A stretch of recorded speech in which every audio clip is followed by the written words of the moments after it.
네, 지금부터 해병대원 순직 사건 국정조사 추진 관련 더불어민주당 원내대표 그리고 시민단체와의 간담회를 시작하도록 하겠습니다. 참석자를 좀 소개시켜 드려야 되는데요. 바깥에서 오신 분들부터 좀 말씀드리면 우리 군인권센터에서 오셨습니다. 네, 그리고 참여연대 권력감시팀에서 와주셨고요. 본인 성함 본인이 좀 얘기해 주셔도 좋을 텐데. 민변에서 오셨습니다. 그리고 저희 원래 참여해야 되는 TF 의원들이 있는데요. TF 의원들 중에서는 오늘 저만 좀 참석했다고 말씀드리겠고요. 그 다음에 마지막으로 해병대원이 사망했을 당시에 같이 수색 작업을 하시다가 그때 이제 겨우 이제 살아나신 생존장병 어머님도 함께 해주셨다는 점을 말씀드리겠습니다. 예. 자, 그러면은 원내대표님 말씀부터 듣도록 하겠습니다.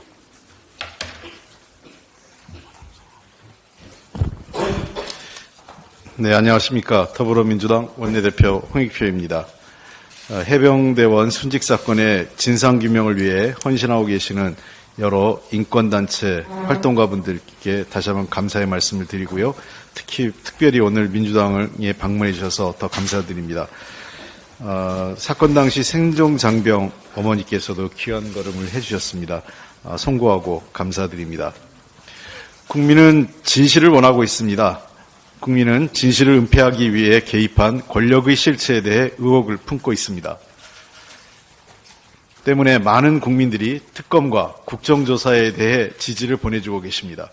이 자리에 계신 여러분들께서 진실규명을 위해 헌신해 오신 덕분에 더디지만 조금씩 진실에 다가서고 있다고 생각합니다. 이제는 민주당이 국민의 물음에 응답해야 할 시간입니다. 오늘 당내 해병대원 사망사건 진상규명 TF로 활동하고 계신 박지민 의원님을 비롯해서 여러 의원님이 계십니다. 김병주 의원님, 윤준병 의원님, 임원선 의원님도 함께 이 활동에 함께하고 계십니다. 향후 활동 계획 등은 보다 더 자세한 설명이 있을 것으로 생각됩니다. 오늘로 해병대원 순직 123일째입니다. 민주당은 사건 초기부터 당내 TF를 가동했습니다. 진실규명과 책임자 처벌을 위한 특검법을 신속처리 안건으로 지정했습니다. 의혹은 의혹대로 커져가고 있지만 정부 여당은 여전히 모르쇠로 일관하고 있습니다. 그런데 최근 군인사가 있었습니다. 윤석열 정권은 책임자들에게 면죄부를 넘어서 도리어 승진 인사를 했습니다. 이번 군인사에서 수사받아야 할 1사단장은 정책연수생으로 발령을 했습니다. 사령관에게 외압성 메시지를 보냈던 장관 보좌관은 진급을 했습니다. 더 우려스러운 것은 당시 부사단장의 수사단장 임명입니다. 매우 이례적인 보병병과의 수사단장 임명입니다. 아무리 들여다봐도 진실 은폐 의도가 역력합니다. 정부 여당의 모르쇠 행태로 진실은 더 멀어져만 가고 있습니다. 진상규명을 위해 제출된 국정조사 실시에 관한 국민청원은 86일 동안 상임위 문턱을 넘지 못했습니다. 국민 5만 명이 동의한 청원에 대한 여당의 외면 앞에 국회의원으로서 부끄럽습니다. 사건 관련 경찰 수사는 형식적이고 공수처 고발도 감감무소식입니다. 특검과 국정조사가 진실을 여는 유일한 열쇠입니다. 특검과 국정조사는 정쟁의 대상이 아닙니다. 나라를 지키러 간 청년의 순직에 대한 진실을 밝히자는 게 왜 정쟁의 대상이 되어야 하는지 정부 여당의 태도를 이해할 수 없습니다. 여당은 이제라도 특검과 국정조사에 협조해 주기 바랍니다. 민주당은 대통령실과 국방부 지도부의 조직적인 수사 축소 및 외압 자행 의혹을 밝히기 위해 국정조사를 당론 채택했습니다. 슬픔에 빠진 유가족의 억울함을 풀고 잘못된 지도부의 결정으로 실추된 군의 명예를 회복하겠습니다. 책임자는 지위의 높고 낮음에 상관없이 반드시 처벌하겠습니다. 진실을 잠시 지연시킬 수 있지만 영원히 진실이 드러나는 것을 막을 수는 없다는 것을 윤석열 정부와 여당은 다시 한번 곱씹어주기 바랍니다.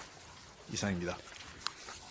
예, 이어서 시민단체에서 참석하셨던 분들 말씀을 드려야 되는데 그 전에 생존장병 어머니께서 힘들게 오셨기 때문에 말씀을 좀 한번 충분히 좀 들어보는 시간을 가지도록 하겠습니다. 네. 감사합니다. 제가 또 여기까지 오게 됐습니다. 공수처 고발도 했었고 제 아들 또한 고소로 직접 나섰습니다. 근데 지금 많은 분들이 옆에 계신 분들이나 국회에서도 노력을 하고 계신 건 알고는 있지만 언론이나 그런 데서 접하는 것들을 보면 이번 인사도 그렇고 그리고 국정조사가 청원이 8월 달에 됐는데 아직까지도 진행이 안 된 거는 이건 저희들을 외면하는 거라고 생각을 했습니다. 그래서 다시 한번 부탁드리고자 여기까지 왔습니다. 참 제가 제 아들이 가까스로 살아나와서 여기에 있는 것도 맞지만 저는 사실 지금 상황이 제가 이 나라에서 사는 어른으로서 너무 부끄럽습니다. 제 아들하고도 이야기를 해보고 또 제 주변에 있는 아들 또래의 친구들하고도 이야기를 해봐도 어머니 그렇게 하시면 뭐가 달라집니까? 이런 회의감이 드는 얘기들을 젊은 세대들이 하고 있습니다.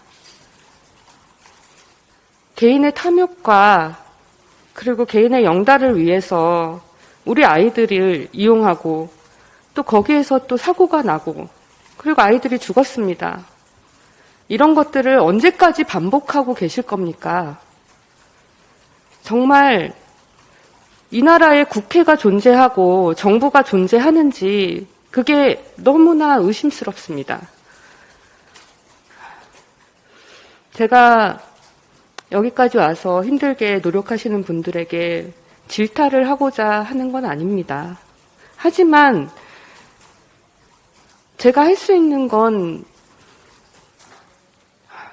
어느 선까지가 될지 저는 일개 한 아이 엄마로서 나와 있는 것이고 여기 계신 분들은 국민의 대표로서 이 자리에 나와 계시는 분들이시고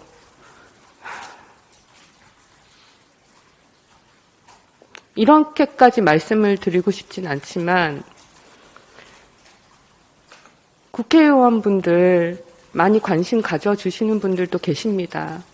그런데 지금껏 이미 국민청원이 됐고 그리고 모든 증거들이 나와져 있고 그리고 저희들도 어렵게 나서서 얘기를 하고 있고 이렇게 모든 사건을 진행을 할 수 있는 명분과 자리를 마련해 드리고자 노력해 주십사 이렇게 애타게 울부짖고 있는데 여태까지 아무런 것도 없습니다. 고발인 조사 했습니다. 공수처에서. 근데 저는 피고발인 조사를 했다는 얘기도 들어본 적이 없고요. 그리고 그 이후에 어떻게 상황이 진행되고 있다는 것도 잘 모릅니다. 많은 국민들이 저와 같은 마음일 거라고 생각합니다.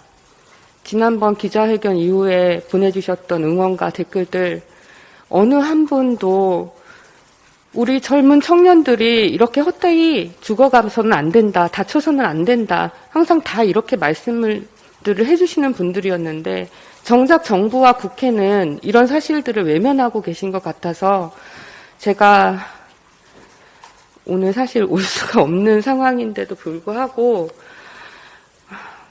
여기 와서 이렇게 원내대표님하고 의원님들한테 한 번 더 무릎이라도 꿇고 이걸 조금이라도 더 관심을 가지실 수 있게끔 그렇게 하고자 이 자리에 왔습니다.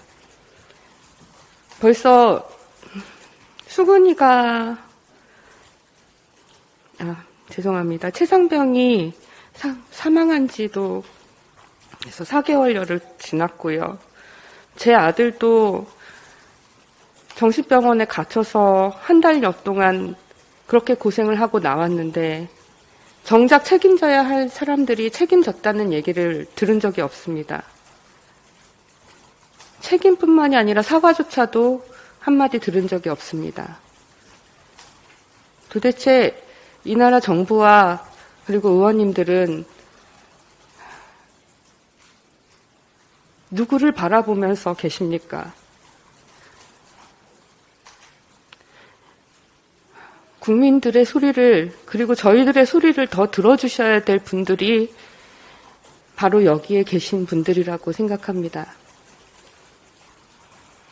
제발 다시 한번 말씀드리지만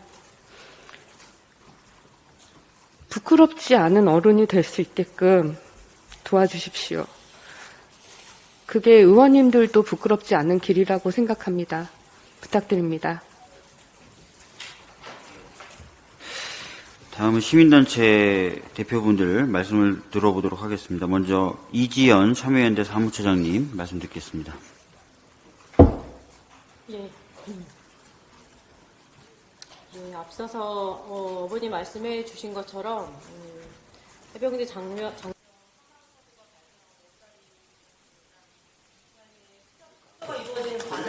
마이크 안 켜셨어요?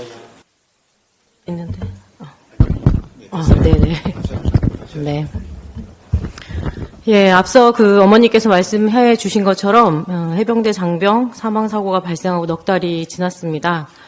그 사이에 수사 축소가 이루어진 과정이 대통령실로부터 비롯됐다는 의혹도 만천하에 알려졌습니다. 더구나 최근에는 국방부 장관의 군사보좌관이 사실상 사건 축소를 해병대 사령관에게 주문한 그 SNS 대화 내용이 공개되기도 했습니다. 최상병 사망 사건 수사 외압 의혹에 대한 윤석열 정부 대응 신뢰도를 물었던 적이 있는데요. 국민의힘 지지자들조차도, 지지층에서조차도 최악의 점수를 받았다는 조사 결과가 있었습니다. 박대령 수사단장 복직 탄원에 정말 순식간에 10만 명의 시민이 힘을 보태기도 했었습니다. 이것이 민심이라고 생각합니다. 이 사건에 조직적으로 개입하고 또 진실을 감추려고 한 자들에 대해서 국회가 하루속히 특검법을 처리해서 특검 수사를 실시하고 또 그에 앞서서 국정조사가 하루속히 시작되기를 바랍니다. 그것이 안타깝게 세상을 떠난 최상병과 당시 구사 일생으로 구조됐지만 지금도 충격과 고통에서 벗어나지 못하고 있을 우리 생존 장병들을 위해서, 그리고 또 지휘관이 실적을 위해서 장병들을 사지로 내모는 참극이 반복되지 않게 하기 위해서 국회가 할 수 있는 최소한의 소임이 아닐까 싶습니다. 지금도 많이 늦었습니다. 감추려는 자가 범인이라는 말이 있습니다. 많은 의혹들이 국민들 앞에서 빠르게 속히 알려지기를 바랍니다. 이상입니다. 예, 다음으로는 조영선 민변 회장님 말씀 듣도록 하겠습니다. 반갑습니다. 민변 회장을 맡고 있는 조영선입니다. 한 사람의 생명은 전 우주보다 무겁고 중하다라는 말이 있습니다. 한 사람의 생명이 그 이유도, 그리고 어떻게 그 이후에 실체에 접근하는 것조차 막힌 상태가 벌써 4개월에 이르고 있습니다. 어떻게 해서 어떤 이유로 해서 돌아가시게 되었는지, 그 실체와 더불어서 이후에 어떠한 이유로 해서 이게 축소가 되었는지조차도 아직 밝혀진 바가 없습니다. 다행스럽게 다행이라고 해야 될지 참으로 참혹하다고 해야 할지 모르겠지만 여러 증거에 의해서 입증한 예약, 특히 대통령실에 대통령이 경로에 따르는 그런 7월 31일 오전 11시 있었던 수석 보좌관에 의해서의 어떤 그런 경로의 어떤 그 보도들은 이 실체가 과연 어디에 있는지를 분명하게 보여준다고 생각합니다. 그와 관련해서 몇 가지 여러 가지 정황들은 분명하게 있습니다. 하나는 과연 대한민국 그 정부에 있어서 공무원사에서 우리 기자님들의 기자사에서 대면 보고와 서면 결제까지 이루어진 사안이 과연 부드로 문자 메시지로 해서 그것들이 바꿔질 수 있는 것인가 여쭤보고 싶습니다. 공직사에서 과연 그럴 수가 있을까요? 아니 일센 삼성, 현대 이런 자동차 회사에서 과연 그럴 수가 있을까요? 이것은 도저히 일정한 공직사회, 정상적인 공직사회나 정상의 사회라면은 그럴 수도 없고, 만일에 그럴 수 있었다면은 그 합당한 이유가 있었고, 그 합당한 이유가 국민들에게 설득력 있게 보고되어지고 소통돼야 합니다. 근데 과연 그게 있었습니까? 없었습니다. 그리고 계속적으로 지금까지 부인하거나 거부하거나로 일관되고 있습니다. 두 번째 주는 격려했다는 부분들은 여러 가지 언론뿐만 아니라 박정훈 대령의 어떤 그런 진술 과정이랄지 이런 데서 충분히 나왔습니다.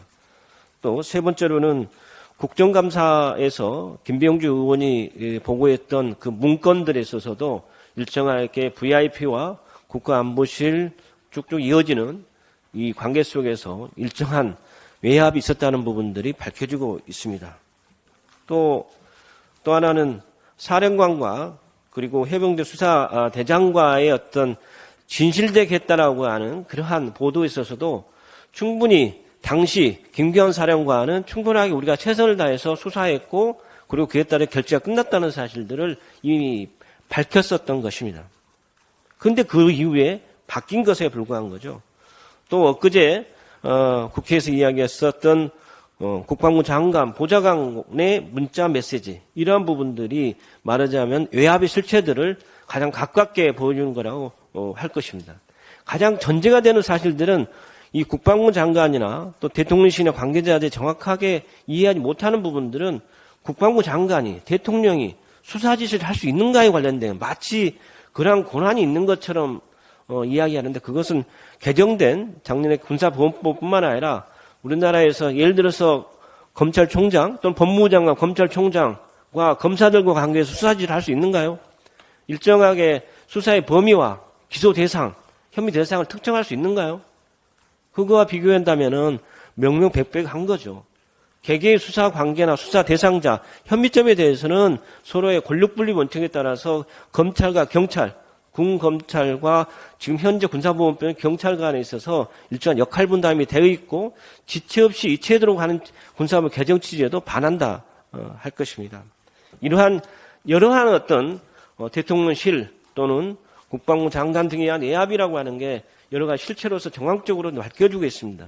이제는 특검을 해야 할 상황이기도 하고요. 또 나아가서 최소한 증거 확보의 측면에서라도 또한 그 정치적 책임을 묻기 위해서라도 국정조사를 실시할 필요가 있습니다. 지금 4개월 지났지만 많은 증거들이 일실되고 있고 많은 목격자나 진술자들의 진술이 바뀌고 있는 걸 우리 기자님들이 다 알 수 있을 것입니다. 그런 면에서 저희 시민사회 쪽에서는 이 국정조사에 시급하게 조사를 통해서 그 실체를 분명히 밝히고 그에 따르는 정치적, 법적 책임 그리고 다시는 재발하지 않기로 하는 그런 재발 방지 대책을 반드시 마련해야 한다는 것을 말씀드리기 위해서 이 자리에 섰습니다. 감사합니다. 예, 다음은 임태훈 군인권센터 소장님 말씀 듣겠습니다. 네, 안녕하십니까. 군인권센터 임태훈 소장입니다. 최상병이 우리 곁을 떠난 지도 벌써 4개월이 다 지나가고 있습니다. 저희가 그 국정조사 청원을 대표해서 했었고 한 10일 만에 5만 명의 청원이 이루어졌습니다. 사실상 아시겠지만 청원이 그렇게 빨리 5만 명을 돌파하기란 사실상 어렵습니다. 그만큼 이 사안은 국민적인 의혹과 은폐 의혹이 국민들의 분노를 샀기 때문에 사실상 가능했다라고 저희는 판단하고 있습니다.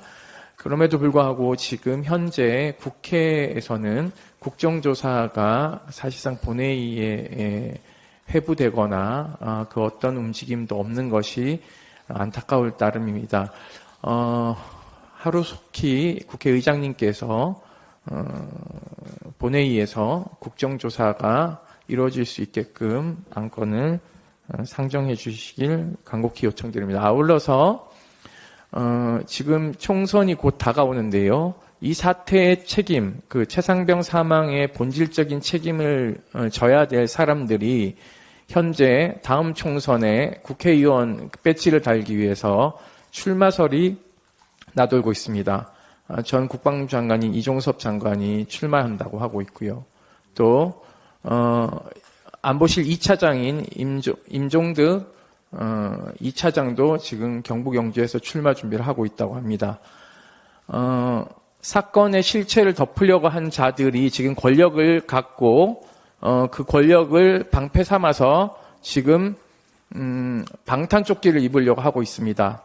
국민 여러분들에게 국정조사를 통해 책임져야 될 사람들이 권력을 갖지 못하도록 저는 빨리 국조를 추진해서 그 사람들을 모두 국민들 앞에 데려와서 입을 열게 해야 된다고 생각하고 있습니다. 아울러서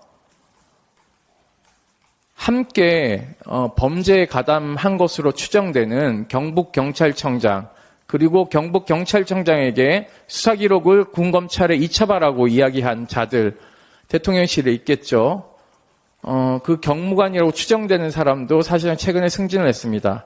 그리고 앞서 얘기한 것처럼 국방부 장관의 보좌관이었던 군사보좌관도 원스타를 하나 더 달고 투스타가 돼서 지금 일선 사단장을 하고 있습니다. 이 사건에 가담한 사람들이 영전을 하고 있고 승진을 하고 있고 국회의원이 되려고 하고 있습니다. 모두 국회에 불려 나와서 국민들 앞에 진실이 무엇인가를 얘기하게 하는 것이 책무라고 생각하고 있습니다. 아울러 국정감사 때도 박정훈 대령에 대한 증인 신청을 여러 번 했지만 국민의힘이 반대해서 증인 채택이 되지 않았습니다. 국정조사를 해야 박정훈 대령도 이곳 민의의 정당에 나와서 국민들에게 소상하게 이야기할 수 있는 기회가 부여될 것이라고 생각하고 있습니다.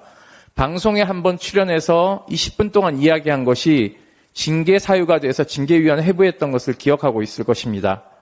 박정훈 단장의 부하들도 사실상 수사를 받았고 지금도 현재 고초를 겪고 있습니다. 그분들도 이곳에 민의의 정당에 나와서 합법적으로 이야기할 수 있는 공간이 국정조사장이라고 생각하고 있습니다. 아울러서 최상병과 함께 최상병을 구하지 못하고 본인만 살아남았다라고 생각하고 있는 생존 장병들도 국정조사장에 나와서 차폐를 하고 신변 보호를 한 상황에서 진실을 이야기할 수 있는 기회를 줘야 동료인 최상병을 올곧이 가슴속에서 묻고 상처를 치유할 수 있는 기회가 될 것이라고 생각하고 있습니다. 그런 기회를 민주당이 앞장서서 국회의장님을 설득하고 국민들에게 진실을 알릴 수 있는 역할을 해주십사 오늘 이 자리에서 이렇게 간곡히 말씀드립니다. 이상입니다. 예. 이제 비공개로 전환할 텐데 저도 한 1분만 좀 얘기할게요. 최근에 그 수사 기록에 편찬되어 있었던 군사보좌관 메시지가 언론 통해서 공개됐습니다. 군사보좌관이란 존재가 어떤 존재냐면 장관의 보좌 역을 하는 사람이죠. 이 사람이 이제 해병대 사령관에게 보내온 문자를 보면은 지휘 책임자에 대해서는 징계로 좀 하면 안 되겠냐라는 문자 메시지를 보냈어요. 해병대 사령관한테. 자, 해병대 사령관이나 아니면 장관이나 지금까지 국회에 나와서 다 뭐라고 얘기했습니까? 지휘 책임자에 대한 부분이 아니라 하급자에 대한 부분을 좀 조정하기 위해서 시도했다라고 얘기했는데 지휘 책임자에 대해서 좀 징계로 완화하면 안 되겠냐는 취지의 문자를 보낸 거예요. 그게 드러난 겁니다. 지금까지 말하고 180도 완전히 다른 거죠. 이 부분 주목하실 필요가 있고 왜 그러냐면 이런 문자 등에 기반해서 수사가 이루어지지 않고 정당한 명령을 했는데 거기에 거부했다는 식으로 해서 항명죄로 지금 기소해서 재판이 이루어지고 있어서 그래요. 그 다음에 군사보좌관이 또 뭐라 그랬냐면 문자로 수사단장 박정훈 대령입니다. 박정훈 대령이 법무관리관의 개입을 부정적으로 보는 것 같다. 지금까지 개입 없었다 그랬잖아요. 근데 법무관리관이 개입한다고 자기네들이 명시적으로 해놓고 여기에 대해서 부정적인 것 같다고 해병대 사령관에 걱정적으로 문자 메시지를 보냅니다. 그러니까 사실관계하고 전혀 다른 이야기들을 장관이나 이런 사람들이 지금까지 국회에 나와서 했다는 겁니다. 그래서 이런 부분 철저히 좀 규명될 필요가 있고요. 그래서 국정조사가 필요하다.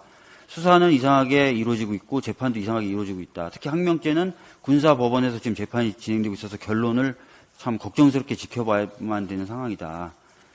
라는 말씀 드리겠습니다. 지금부터 그럼 비공개로 좀 해서 저희들이 편하게 좀 간담회를 좀 갖도록 하겠습니다.